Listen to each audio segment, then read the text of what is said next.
Arkadaşlar günaydın. Biz az önce uyandık. Bugün biraz geç uyandık. Biraz kendimi yorgun, hasta gibi hissediyorum zaten. Kahvaltımı yaptım. Şurada gördüğünüz gibi dudağım falan her yerim uçuklamış. Çok kötüyüm yani, iyi değilim bugün. Biraz kendimde güç bulabilirsem temizlik yapmak istiyorum. Mutfağı falan toparlamak istiyorum. Lena gel. Gel, nereye gidiyorsun? Arkadaşlar bir de Lena dün gece hiç uyumadı desem yeridir yani. Sürekli oyun oynamak istedi. Bütün gün boyunca yatıyor tembellikten, hiçbir şey yapmıyor. Oyun oynattırmaya çalışıyoruz ama o yatmayı tercih ediyor. Tam gece biz yatıyoruz saat 2 gibi. Kalktı, miyavlıyor, saçımı falan çekiyor, kalk oynayalım diye oyuncağını getirmiş. Yani oynamak istedi çok fazla. Ben hani birazcık oynadım ama sürekli gece boyunca oyuncaklarıyla ses çıkardı. O yüzden çok fazla uyuyamadım. Şu anda olduğu gibi gene oyun oynamak istiyor muhtemelen ve miyavlıyor, beni çağırıyor. Evet. Ne oldu kızım? Saçlarımı çekiyor, hadi gel oynayalım diye. Miyavlıyor.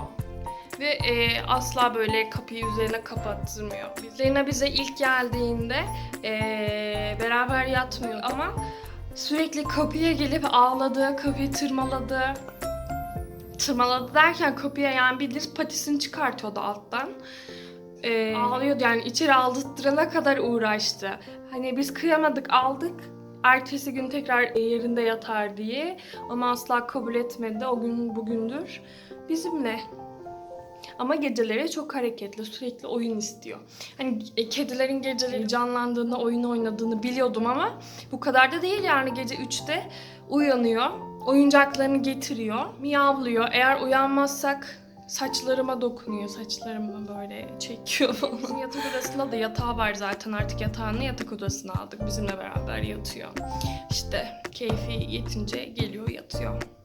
Değil mi Lena? Çok kızgın bakıyorsun ya. Kızdın mı söylediklerime?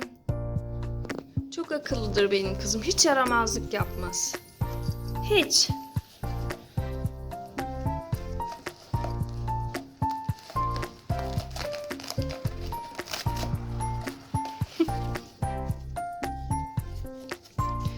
Oyuncu kedi.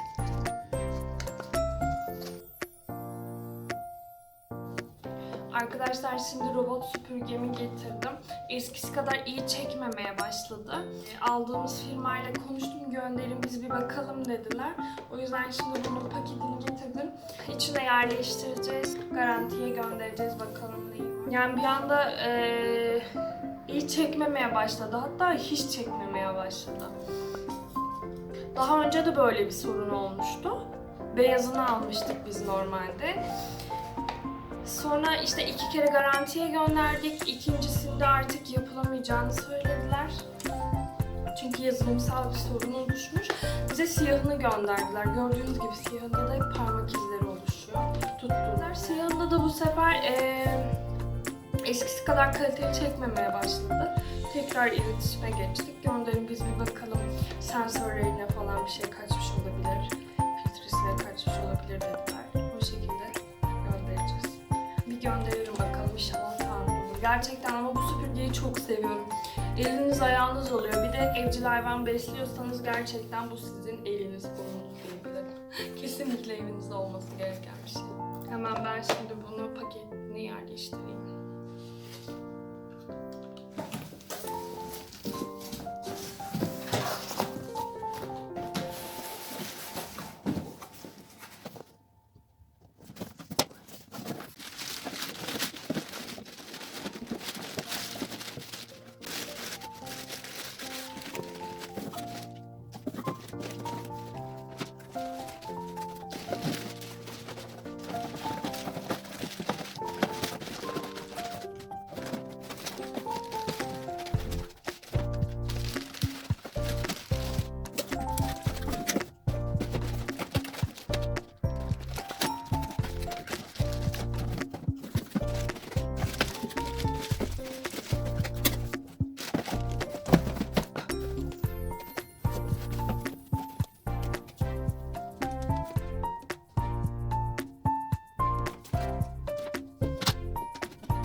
Tekrardan merhaba arkadaşlar. Ben temizliği falan bütün işlerimi bitirdim. Çamaşırları makineye attım.